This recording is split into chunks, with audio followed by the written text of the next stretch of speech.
of the world.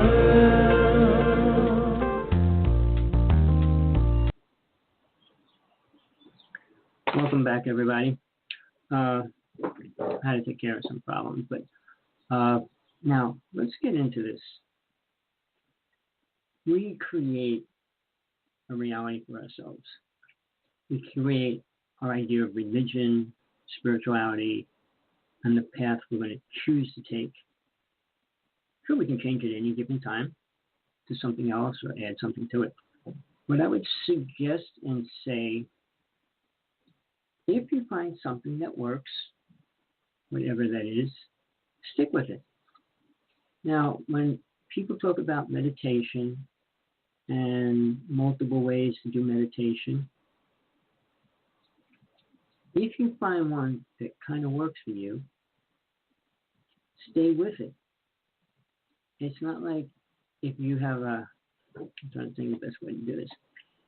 If you have a pistol and you're shooting at glass bottles on a wall, you need 20 pistols to shoot at the glass bottles on the wall? No. You want to get good with the one that you're using. If you have a technique that works, use it. Use it to your advantage and do the best you can with it. But make sure you push on it to get everything you need out of it. Meditation's a word. What you do for meditation, how you go into it, what you work with while you're doing that is your individual growth within that form and that technique of meditation. Now, on the other hand, if something's not working at all for you, and you don't feel a connection to anything, it's not helping you, then you change the technique. I said we're going to be a little bit simple today. When you create the meditation, you need to figure out where you're going to do it, how long you're going to do it, what you want around you while you're doing it, where you want to be when you do it. So each one of those things you need to really put together to create how you're going to go about this whole thing.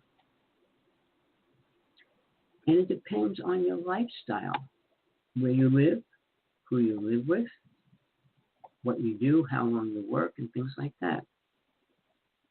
Now, meditation doesn't need a lot of time. I mean, some religions say 4 hours. Some say 2. Some say a half hour. Time doesn't really matter. It's how much you put into it while you're doing it. 10 minutes, 15 minutes, 20 minutes. Now, where are you going to be when you do it?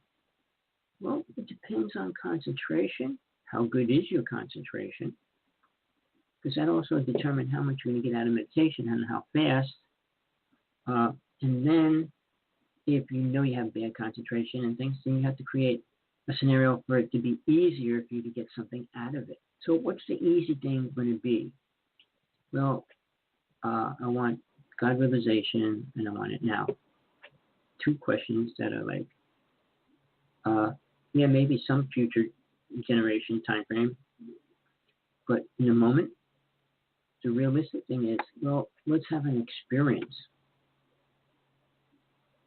Then you can go into, what do I meet? What do I deal with when I go into my experience? What do I want to experience? See, dreaming, fantasizing is how you create the inner reality, which affects your outer reality, because the subconscious mind agrees on things, but once the subconscious mind accepts it, it is part of your reality. If you have a vision or a dream, and you liked it or didn't like it, and you keep focused on it, the subconscious mind will pick it up and put it in the program. So in the near future, it's going to be your reality. And sometimes you'll even say it's what really happened. Because once it gets locked in there, the mind really can't tell the difference between that and reality. So you're playing these computer games, it's becoming part of your reality. You watch all these murder movies, it's becoming part of your reality. Now, I totally believe what you focus on whatever it is, jobs, business, play, whatever, does affect it in a lot of ways, and mostly not good ways. Unless you're watching somebody going and helping people, and that's what you want to do with your life, that's one thing. But to show you my idea of how I would draw a scenario to that, when the movie The Exorcist came out, it was probably one of the most scariest movies made at that time. You know what the story is? It's about a girl that gets possessed by a demon. And in the story, 2 priests die and everything. But here's the thing. That is or was a true story. It was based on a boy that got possessed, and 2 priests died trying to depossess him, exorcist on him. Now, and there's all things around that. Being protected, being aware of protection, learning to work with it, learning to know those things, and as well, learning how to determine negative energy from positive energy. There's all those things that very few people ever talk about. And I can, because I went through it, and I worked with them, I worked through them. And they are all real. The idea of voodoo works on the idea somebody has to accept the idea that you can control them, and it becomes part of their reality. I'll go into that story shortly, but when we create this reality, and we're creating a meditation, what is your goal for even doing it? And that's where the future comes in. You have to have the future as part of your reality. Because, I don't care where I live, I don't care what I do, I don't care anything. Do you care if you have children? If you have children, you're going to care about them. So the passive act is not right. And I'm sorry if you believe it is. I'm sorry for you. I feel bad. If you want to look for the truth, you want to know the truth, that's a different story. And it doesn't pop out of the air. You need to work for it. Everything that comes through spiritually has to be worked for. And when we say, okay, I'll do everything I can to get there, are you really ready to do that? And don't get me wrong, I'm not a Christian. I don't believe in the Bible. I say stories to relate because that's the way people do. They relate it to a story and helps the person understand it. Jesus said, give everything up and come follow me. So when you start your path, are you willing to give up things to get what you want? All right, I'm going to go into an experience I had. I was with a teacher, master, whatever words you want to hear. And I was going through this trip with him. And in the middle of it, in this experience, I'm out of my body. And my body's like shaking. And I'm saying, I don't want to go back in it. And he was trying to bring me back. He was trying to bring me back into the body. And also I can remember that my body was laughing while it was shaking. Just giggling, whatever. And I said, no, I don't think I want to go back in there. And then I thought about my wife.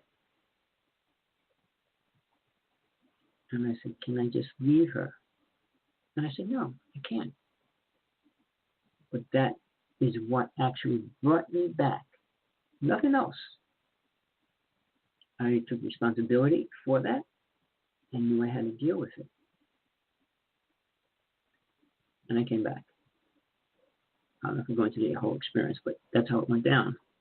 Now, when we create something in our lives, a relationship, a love affair, marriage, children, if you bring that responsibility into your life, you are responsible for it. Well, if you have a child, how long are you responsible for that child? Well, probably until you die or they die. How much you actually have to do for the child is a little bit different. You got to give them all your money, give them your house, give them your car, whatever he asks for, give it to them, no. But you need to teach them well as the most important part of it. teach them about protection, laws, living by spiritual laws, living in the truth, living in the moment, not dreaming and fantasizing about being a millionaire and just waiting for it to come into your pocket. But teaching is really a critical point. I know you hear the story that the teacher is the student's. The student is the teacher's teacher, and the teacher is the student's teacher. But, I kind of disagree with that. I'm not saying, and I do believe the student should be able to rise above the teacher, comes a teacher. You shouldn't always be under somebody, because then it's limiting what you receive and do. As a master or a teacher, you do what you feel is right, always. There's no ifs, ands, or buts, or no, I can't do it, I won't do it, I don't want to do it. It's a commitment to yourself. And that becomes hard, because spirituality isn't what people perceive it to be. It won't bring what people perceive that they're going to get from it. Spiritual doesn't mean being happy, being healthy, and all those things. It doesn't. Oh, you have to be spiritual. And you look at all the most spiritual people that ever existed in history. Most of them were killed. You walk a path of truth. Most people will not agree with it. I'm teaching things, I'm talking about things that I'd say 60% of the planet doesn't want to hear. Why? It's because we got 2.4 billion Christians, 2.2 or 2.1 billion Muslims. Then we got, you can break the races down. There's only like 5 races that have a large population. And there's 2,000 religions or more. And then they just splintered down to less numbers. And I took one religion called Ekankar and stayed in it for years. And it's a small number compared to any other number in population. So when we plan all this, willing, desire, I'm a person that says, well, I've been there, I've done it, but I'll tell you how to get there. Get out a piece of paper and a pencil. And start writing your things that you're thinking about and what I say to you, what you're working on that. Because when you say to your mind, well, I'm going to remember this and I'm going to remember that. You don't. And that will probably never come back. But if you keep notes of what you're working with and stuff, you'll see it. And then you can actually focus on it every day. Hey, look, I wrote this, I wrote this, and I wrote this. And that's what I need to do. That's what I got to stay on top of. It helps you stay there in a good way. Sure. Every day, write down good and bad things. What you think is good, what you think is bad. And then also, you need to start working with your dreams then, because they help you translate what's going to happen during the day. So, with that, you're going to take the knowledge, wisdom, both,